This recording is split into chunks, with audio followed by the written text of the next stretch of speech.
That breaking news, a stunning development regarding Colts quarterback Andrew Luck. Andrew Luck is retiring from the NFL before the season even begins. The news first broke as the Colts were playing the Bears in preseason action at Lucas Oil Stadium tonight. Earlier tonight, Colts and Andrew Luck have confirmed that news. Now we want to go live to Lucas Oil Stadium right now, where the Colts are still talking to the media. Bigger than all of us sort of issue, and I would never try to talk someone out of something that their heart truly wasn't into, and so I was there to absolutely support him and counsel him. Big decisions you hold off on as long as you can. Hold off on them, and then when you have to make them, then you make them. And I know that he got great support from his wife, from his Uncle Will, from his dad and mom. And, this I know is not, obviously this doesn't happen. It's not a common day occurrence or common even, decade occurrence. It's unusual, but, it happens. And I think, Andrew was clear to say, and I want to be clear to say, it's a great game, and this is not an attack on the game at all. And he's an outstanding young man who is not selfish, but he simply knows that for him to get in the right frame of mind, and it's a tough thing. Look at, he's leaving, $450, $500 million on the table potentially. I mean, $500 million, and he's saying, you know what, I want to have my integrity has to be real. I have to be able to look T.Y. in the eye, look my teammates, look coach, look Chris in the eye, and say, I am all in. And he just didn't feel at this point in time he could do that. And look at, I'd be a liar to say, he's only going to be 30 next year. I mean, if he has this, I talked to him about it. It's a transformative situation. It's a worm becoming a beautiful butterfly. It's big. He has to change and evolve from this as a young man, and I think that he's determined to do that. What that means in terms of his career as a football player remains to be unseen at this point. Do you think he ever plays in the NFL again? I don't rule it out, because as quickly as this thing sort of descended on us and as mysterious as it was coming upon us, it could leave the same way. And that's just a fact. I mean, it's very hard to measure sometimes our human experience and how we all perceive life from our chair. And so, I mean, I would say it's possible, but look at, we know, we have to get on and get ready to play and have a great football team. And we are focused on having a great season still, and we really believe we can. And so it's possible, but again, I think no one knows, and he'd be the first to tell you that no one knows, so only time will tell. Chris, I'm curious in your role as GM, how do you deal with the human aspect of it initially, and then you've got to move on, you've got to make the move, you've got to move on. Yeah. Do you separate them, or do you have to have 24 hours of whatever? No, look, the human aspect, y'all know me. I connect. I do. It's probably, with all our players. I care about them. We don't always agree, but I care about our players. I want them to do good. I want them to do good when they leave our building, and that's it's hard. It's been a tough week. It has. And but saying that, yeah, we're moving forward. That's what we do. And I think I've talked about this a lot, but obstacles happen. They just do. And every time, and Lord knows they've happened a few times since I've been here, but I'll say this, every time we've faced one, we've overcome it. And that's what we'll do again. That's our jobs. That's what we do. Chris, since the season ended, any any regrets over how Andrew was handled medically? No.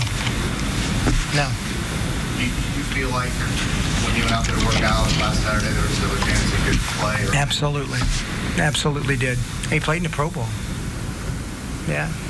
Chris, could you tell how it was taking a toll on him emotionally these last couple of years going through the cycle? A little bit, yeah. It was frustrating. You know what was frustrating? Because that, Kevin just asked, that question. It kind of ties with you. He was so excited at the end of the year. I'm going into the off season healthy, feeling good. I'm gonna get better, and our team's gonna get better. Here are the things I can do, and then it didn't play out that way. You've come really close with him in the last since you took over. You've been there with him. These dark times for him. In the back of your mind, do you ever think maybe he'll just get tired of this and walk away? No. He's human at some point. I know, but no. He's the ultimate competitor, man. No, I never did. I just, I saw him as the shoulder was hard. Man, it was freaking hard, man. That was a hard year. But no, I didn't envision this. Well, that's something I'm interested in because, you're seeing that competitor side of him. He's going and scratching and clawing to get back out there in 2017. And then, that juxtaposed against this, not a criticism of any decision here. I'm saying it's kind of interesting, right? You compare those two aspects, this decision versus the guy who's competitive you're talking about. Would make sense of that? I wish I could. Yeah, I wish I could. I think Mr. Irsay said it. We all got our own journeys. Andrew's got his journey. We'll support him. We're going to support him. And he was the first to say that, November, December of this year was the greatest time he had in his life. It was the most fun that he's ever had in his life. And then somewhere along the way, this dark shadow emerged in the corridors of all of our hallways. And we don't like it. We don't like it. None of us like Andrew doesn't like it. And so I think it really comes down to him taking a step back and seeing, is there a way that he can gain a different perceptive point of view about, putting everything into context and that sort of thing. Because obviously these contradictions, it doesn't always add up. We can't, 1 and 1 doesn't equal 2 right now. And, everyone, including Andrew at the first of the list, is frustrated that it doesn't. But right now it doesn't, and that's what, he's going to go out and figure out for himself and his family. There's a couple more physical toll that he went through early in his career. Name a body part that was beat up. Do you have any regret about the way that was handled then and the dominoes that fell that led us to here? No, God, Peyton, seeing what that guy went through, we protect those guys. It's not touch football, obviously, but even when they roam out of the pocket, guys know if they even look like they're trying to, do any harm or damage, the flag's coming out. And so, the game has been led towards the most possible safe way to protect that position, because none of us are hiding around the fact that, hey, that quarterback position and getting high play out of that is a paramount for franchise success. But that's the reason that I know the three of us feel, we are ready to go to battle, and we have tremendous certainty that Jacoby is a guy that can change this narrative. I was there when Bledsoe got hurt and Brady came on the field. Who's a skinny guy from Michigan? He was there with the Nick Foles thing. I can see Dick Vermeil crying now, and look what happened. It doesn't always happen, but man, that's the greatness of waking up and being this game. This is incredible stuff, and it affects all our lives. It has a symbolic effect on how we look at life and how how we move through life, because, like, both of these guys have said it. Andrew's a special guy. He really is. Uniquely talented. 7 billion people on the planet, maybe 5 or 6 can do what he can do. And so, we're hoping that it's 7 and Jacoby's that guy. So I'll put it that way, man. Okay, last one. You have any separate? We had your introductory press conference, January, February 2017. One of the things you stressed was it can't be about one guy. Andrew's great. Is this sort of going to test your? Absolutely, and we're excited. Teams win. Teams win. It's what makes this game great. Teams win. Don't write the end of the story yet. Don't write the end of the story yet. Story's just starting, man. It's not the end of the story yet. Everybody gonna write the end of the story, but I'm telling you, the story's not over yet. Was there a specific event that stepped up for Andrew's calf or ankle at the beginning? Last year, or just how did it get hurt? How did it start? he had it dinged last year, some point during the season. I don't know exact date. I don't have stuff in front of me. But then at the end, it was cleared up. He played in the Pro Bowl. And then in Europe, he started complaining about a calf when he was over in Europe. And we checked it out. Then we got back. We were still treating the calf. Then we went to the ankle. It's kind of what I went through a week ago. Everything we went through, when I went through from the calf, and then we got the calf better. Then it was the other part of the kind of the higher ankle specialist, and we did it in May, we did it in August. It's kind of what I said the other day. Frank, this past week, did you have a separate combo with Jacoby, and what was, if you did, what was that one-on-one interaction like? No, we didn't, because of the integrity of, not saying anything. You haven't said anything to him yet? No, Andrew said something to Jacoby, I believe it was yesterday. Yeah. And he told Jacoby yesterday. So Jacoby and I just had a brief conversation, because this is hard for Jacoby now, because these guys are close. And my only comment to Jacoby was, let's just take a couple days to digest this, and then we'll talk after the game. Because Jacoby was pretty emotional about this as well. This is hard for him. They're very close. Yeah. Okay, thank you guys. Thank you. Thanks, guys. That was Colts head coach Frank Reich, owner Jim Irsay, and GM Chris Ballard speaking to the media just now as we learn Andrew Luck is officially retiring from the NFL. We want to now get right over to RTV6 sports director Dave First as this news breaks tonight. Dave. Absolutely stunning stuff, guys. And obviously you've already heard from Jim Irsay and general manager Chris Ballard as well. Who we haven't heard from in this newscast yet is Andrew Luck, as he finally made that decision to go to the podium and announce to the world that he would be calling it quits after 6 seasons with the Indianapolis Colts. It certainly isn't how I envisioned this or planned this, but I am going to retire. This is not an easy decision. Honestly, it's the hardest decision of my life, but it is the right decision for me. For the last 4 years or so, I've been in this cycle of injury, pain, rehab, injury, pain, rehab, and it's been unceasing and unrelenting, both in season, and off season, and I've felt stuck in it. And the only way I see out is to no longer play football. It's taken my joy of this game away. And this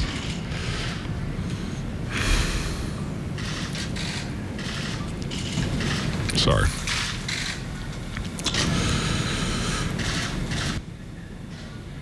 I've been stuck in this process. I haven't been able to live the life I want to live. Taking the joy out of this game. And after 2016, where I played in pain and was unable to regularly practice, I made a vow to myself that I would not go down that path again. I find myself in a similar situation, and the only way forward for me is to remove myself from football in this cycle that I've been in. Come to the proverbial fork in the road. And I made a vow to myself that if I ever did again, I would choose me in a sense. Absolutely remarkable stuff as he calls it quits after just 6 seasons. Still has 3 years left, or had 3 years left on his contract, and essentially is leaving some $76 million on the table, although Jim Irsay alluded to the fact that give him another contract or two, he could be leaving up to $500 million or so. I mean, it's incredible to think what he's doing. But bottom line is this: he has picked his body and his future, certainly with his wife, Nicole, and the young baby that's on the way. He has picked those things over football, and you certainly can't take that away from him whatsoever. But he's been through a lot, right? The torn labrum, the ribs, the kidney, most recently now this calf strain, which has developed into something that's way more serious, obviously. But I remember back at the beginning of training camp, he and I were talking about how happy he seemed about going into camp. And then he dropped this line about how he still has emotional scars from 2017. And I almost laughed at him in this conversation. I thought he was kind of joking about what was going on. And I could tell right away he was serious about this, that emotionally he has dealt with a lot. And now he's up there certainly with the likes of a lot of great players who have retired in their prime. And still, many would say that, he still is very capable of leading this team maybe to a Super Bowl or who knows what. But, of course, you go back, Barry Sanders, Jim Brown, the late, great Gale Sayers. I mean, there were so many players out there that called it quits early, and now it is remarkable as we sit here tonight on a Saturday night after preseason game number 3 that Andrew Luck has decided to retire from the National Football League. Brad Brown is standing by live just outside Lucas Oil Stadium after this preseason game. And Brad, I'm old enough. I remember when Eric Dickerson came to the team back in 1987, and that gave such a boost to this franchise, such energy. This is the complete 180 of all that. This just sucks the life out of this franchise right now. Dave, it was really interesting, the dynamic of how this all came together here this evening. We're actually down here in the media room underneath Lucas Oil Stadium as this press conference just wrapped up with Frank Reich, Jim Irsay, Chris Ballard, Andrew Luck talked roughly about an hour ago. It was about early in the fourth quarter during what is kind of a blasé performance here this evening. That third preseason game, as you know, kind of going through the motions for everybody. But then all of a sudden, the first tweets came out and the reports came out from ESPN and NFL Network. And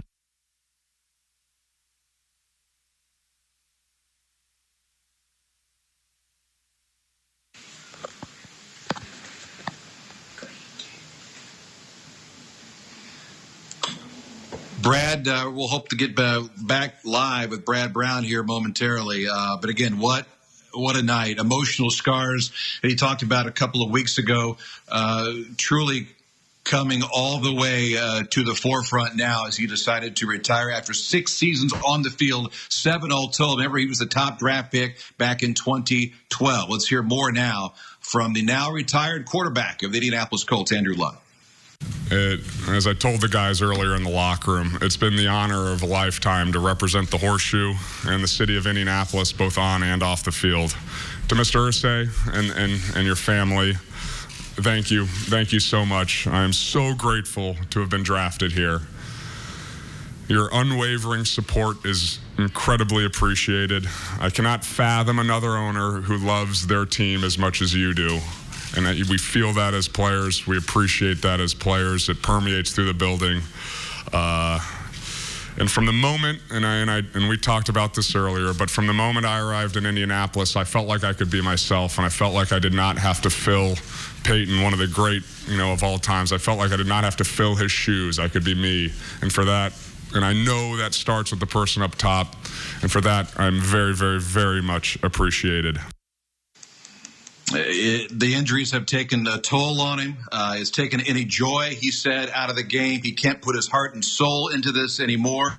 And perhaps a little bit of irony that it has now come full circle that they take on the Bears with defensive coordinator Chuck Pagano on the other sidelines. And those two had an embrace before the game. And I can't help but think that perhaps Andrew let Chuck know exactly what was going to transpire over the next 24 hours. He was supposed to have a news conference tomorrow at 3 o'clock.